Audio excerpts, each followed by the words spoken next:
عام آدمی کی لوگوں کو تنگ کرتی ہے، پٹواری کی کرپشن، لوگ تنگ ہوتے ہیں اس سے، یا تھانے دار کی. لیکن ملک جو تباہ ہوتا ہے جب اس کے طاقتور، اس کے پرائم منسٹر، وزیر، جب وہ چوری شروع کرتے ہیں. اس لیے ساری دنیا میں آج ڈیولپنگ ورلڈ، جس کو ڈیولپنگ ورلڈ، غریب ملک جو ہیں، ان کے اندر ایک ہی مسئلہ ہے، طاقتور قانون سے اوپر ہے. ایک فیکٹ آئی رپورٹ میں بار بار مثال دیتا ہوں کیونکہ یونائٹڈ نیشنز کے سیکرٹری جنرل نے، اس نے ایک پینل اپنے نیچے بٹھائی اور انہوں نے کہا بتاؤ کہ یہ امیر اور غریب ملکوں میں اتنا فاصلہ کیوں بڑھتا جا رہا ہے. تو فیکٹ آئی پینل کی جو رپورٹ ہے اس نے یہ کہا کہ ہر سال غریب ملکوں سے، ڈیولپنگ ورلڈ سے 1000 ارب ڈالر چوری ہو کے جاتا ہے امیر ملکوں میں اور آف شور اکاؤنٹس میں اور مے فیئر کی طرح فلیٹس میں. ہر سال یہ ایسے ہے. میں آپ کو ایک اور مثال دیتا ہوں. جب انگریز ہندوستان میں آیا تو اورنگزیب کے جانے کے بعد ہندوستان کا جو سالانہ آمدنی تھی، جس کو جی ڈی پی کہتے ہیں، وہ 24% تھی دنیا کی جی ڈی پی. دنیا کا سب سے امیر خطہ تھا یہ. اور بنگال مغلوں کا سب سے امیر پروونس تھا. انگریز نے شروع کیا بنگال سے، اور اس نے جب 200 سال حکومت کر کے گیا تو بنگال سب سے غریب صوبہ ہو گیا انگریزوں کا. اور ہندوستان کا جو جی ڈی پی تھا وہ رہ گیا 3%، اور برطانیہ کا جی ڈی پی چلا گیا 24%. کیا ہوا؟ یہاں سے ساری دولت چوری ہو کے ان کے پاس چلی گئی. یہ غریب ہو گیا، وہ امیر ہو گیا. یہی آج ہو رہا ہے دنیا میں. ڈیولپنگ ورلڈ کیوں فاصلے بڑھتے جا رہے ہیں؟ امیر غریب کے فاصلے بڑھتے جا رہے ہیں، امیر اور غریب ملکوں کو. کیونکہ وہاں سے، کیونکہ ان کے پاس قانون کی حکمرانی نہیں ہے، وہاں کا پیسہ چوری ہو کے ان کے ملکوں سے باہر جا رہا ہے. وہ فاصلے، وہ ملک غریب ہو رہے ہیں. وہ جو پیسہ خرچ ہونا ہے تعلیم پہ، صحت پہ، انفراسٹرکچر پہ، وہ چوری ہو کے باہر چلا جاتا ہے.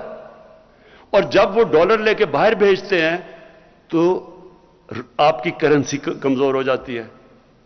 کیونکہ یہاں سے اندازہ، ایک رپورٹ تھی 10 سال پہلے کہ 10 ارب ڈالر ہر سال یہاں سے چوری ہو کے، منی لانڈرنگ ہو کے باہر جاتا ہے. تو وہ اگر 10 ارب ڈالر نہ آپ روک لیں تو ہمیں آئی ایم ایف سے قرضہ ہی نہ لینا پڑے. تو یہ جو ہمارا مسئلہ نہیں، یہ ساری ڈیولپنگ ورلڈ کا مسئلہ ہے. اس لیے یہ جو رول آف لا ہے، طاقتور کو قانون کے نیچے لانا، یہ ایک جہاد ہے. اللہ قرآن میں کہتا ہے کہ میری زمین میں انصاف قائم کرو. یہ ہمارا فرض ہے. اور اس لیے یہ ہے اصل میں جنگ جو 3 سال میں ہم نے سب سے زیادہ لڑی ہے. جو ابرار نے بتایا کہ جی مایوسی پھیلا دیتے ہیں، یہ کون مایوسی پھیلا رہا ہے؟ یہ وہ مافیاز ہیں. وہ مافیاز ہیں جو چاہتے ہیں کہ گورنمنٹ فیل ہو، کیونکہ وہ پرانا زمانہ پھر آ جائے جدھر لوٹ مار شروع ہے. ان کی پوری کوشش ہے کہ آپ کی یہ تحریک انصاف کی حکومت کامیاب نہ ہو اور ہماری جو کولیشن گورنمنٹ ہے، کیونکہ وہ چاہتے نہیں ہیں. کیونکہ ان کے لیے آسان، یہاں سے ملک سے پیسہ نکالا، باہر لے گئے، باہر بڑے بڑے گھر اور پراپرٹیز لے لی. تو میں صرف اب آپ کو، ہم جب آئے ہیں ذرا میں آپ کو بتاؤں کہ فرق کیا پڑا ہے. کیا فرق پڑا ہے کہ ہمارے آنے سے پہلے. اب میں ذرا 2 آپ کو فگرز دیتا ہوں. پنجاب کی پہلے بتاتا ہوں کہ پنجاب کی اینٹی کرپشن، انہوں نے نون لیگ کے 10 سالوں میں جو ٹوٹل پیسہ اینٹی کرپشن نے ریکور کیا تھا وہ 2.5 ارب روپیہ تھا. ہمارے صرف ابھی 3 سالوں میں پنجاب کی اینٹی کرپشن نے 450 ارب روپیہ اب تک ریکور کر چکے ہیں.